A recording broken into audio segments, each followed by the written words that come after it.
तो अगर तुमने YouTube शॉर्ट्स या इंस्टा रील स्क्रॉल किया है तो तुम्हें ये आईपीएच वाली लड़की को तो देखा ही होगा, जो कि कभी भी कहीं भी टपा पड़ती है।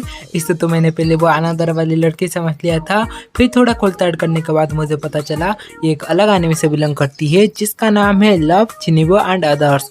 जहाँ सीरीज के नाम के ऊपर थोड़ा ध्यान डाले तो यहाँ चिनिबो रेफर करता है एक जापानीज टर्म को, जिसका मतलब होता है middle school second year syndrome, या फिर एनिमे में इसे 8th ग्रेड सिंड्रोम भी कहा गया है, जो कि मोस्टली 3 टाइप्स के होते हैं। डिक्वेंट टाइप जो कि मोस्टली एंटी सोशल बनने का प्रेटेंड करते हैं even though they are not anti social.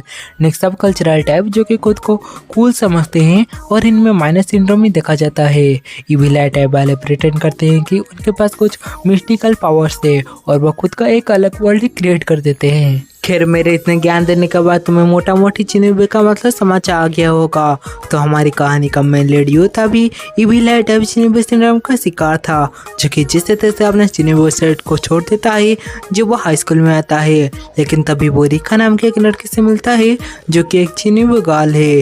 साथ ही 2 सालों पहले वो दोनों पड़ोसी रह चुके थे, जो कि उसको नहीं पता था। मतलब किससे नहीं पता, हमारे यहाँ तो पड़ोसी रोजाना आ जाते हैं शक्कर मांगने।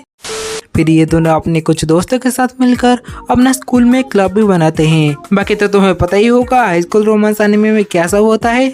लेकिन इसमें जो मेन एलिमेंट है 8th ग्रेड सिंड्रोम, वो जब स्क्रीन पे आता है एक अलग ही माहौल छा जाते हैं, जहाँ एक पल में ये लोग रियल वर्ल्ड में होते तो दूसरे पल में फिक्शन वर्ल्ड में, जहाँ ये लिटरली कुछ भी कर सकते हैं।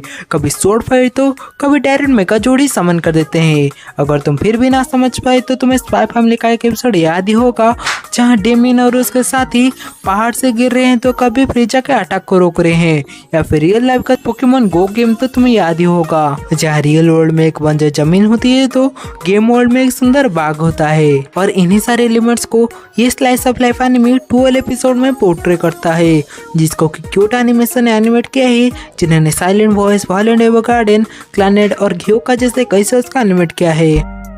जहाँ कहानी में आगे बढ़े तो रिका और युता डेट करने लगते हैं। खास युता के कहने पर रिका अपने आई पैच को हटा देती है और एक नॉर्मल लाइफ जीने लगती है। और सच बता रहा हूँ, बिना आई पैच वाली रिका बिना शक्कर की चाय की तरह है। फिर रिका चिनिबो स्टेट के साथ सब कुछ सैक्रिफाइस कर देती है सिर्फ अपने ग्रैंड पेरेंट्स की खुशी के लिए, जिसके बाद से रिका दुखी दुखी से रहने लगती है, जिस बात को युता और उसके साथी भाप लेते हैं। और युता ये सब का दोषी खुद को मानता है, क्योंकि उसके कहने पे ही रिका ने अपना आई पैच हटाया था। और इस पॉइंट तक रिका और युता दोनों ही डिप्रेस्ड हो चुके थे। लेकिन युता के दोस्त सानाए, निबुतानी और कुमिन सेपाई के समझाने से वो रिका के पास जाता है उसे मनाने के लिए, जहाँ उसे पता चलता है रिका के पास ट्रॉमा के बारे में, जहाँ रिका के डैड के डेथ के बाद वो डिप्रेस्ड हो चुकी थी। और तभी वो युता को देखती है जो कि अपने चिनिबो स्टेट की वजह से बहुत खुश रह रहा है, तो वो भी अपने पास्ट को भुलाने के लिए 8th ग्रेड सिंड्रोम का हिस्सा बन जाती है। फिर युता उसे समझाता है कि तुम्हें अपनी जिंदगी खुद के हिसाब से जीना चाहिए, ना कि दूसरों के। जिसे मुझे वेदरिंग हुई थी कि याद आ गई, जहाँ होडोका हिना को कहता है कि तू मेरे लिए इस दुनिया से भी खास हो। और ऐसे ऐसे मजाक मजाक में ही ये एनिमे का सीजन 1 कब खत्म हो चुका था मुझे पता ही नहीं चला।